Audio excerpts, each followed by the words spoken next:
আর রান্না কিন্তু শেষ। যদি আমার রান্না ভালো লাগে আপনারা একদিন আসবেন, দাওয়াত রইল, খেয়ে যাবেন ইনশাল্লাহ। সবাই ভালো থাকবেন।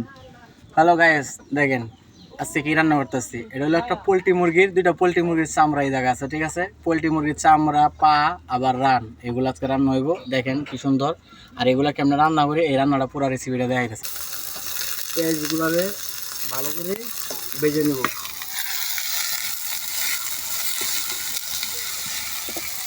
বাটা মশলা আছে, কিন্তু বাটা মশলাগুলো এখন দিয়ে দেবো জিরা বাটা, তারপরে হচ্ছে আদা বাটা, সেটা নিলাম। আদা ছাড়া ভালো করে পেস্টও কষানির ভিতরে। এখন মশলাটা সবগুলো মশলারে একদম কষা কষা কষাইলাম। কষাইয়া তারপরে দিয়ে দেবো মুরগির চামড়াগুলো একটু পরে, একটু কষুক। রান্নার স্বাদ হচ্ছে কষানির ভিতরে। আপনি যত রান্না রানবেন, যত ভালো করে একটু কষাইবেন, তত রান্নার স্বাদ। একটু দেখে দিয়ে এটারে ডেকে দিলাম। তারপর লাকড়ি চুলার রান্না, এটা স্বাদ অন্যরকম। এটা যারা খায় তারা বুঝবেন। লাকড়ি চুলার রান্নার স্বাদটা, এটা হচ্ছে ভিন্ন স্বাদ একটা। এটা টেস্টটাই অন্যরকম লাগবে জিনিসটা। আর দেখেন কি সুন্দর একটা ফেভারিট কালার আসছে, একদম দেখেন কালারটা কি সুন্দর। দেখছেন কালারটা কি সুন্দর একদম, দেখেন।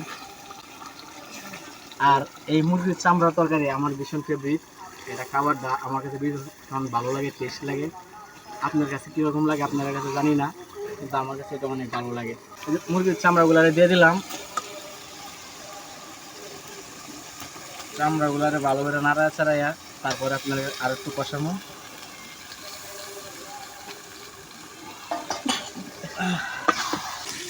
নাড়ায় চাড়ায় কষাই নিলাম।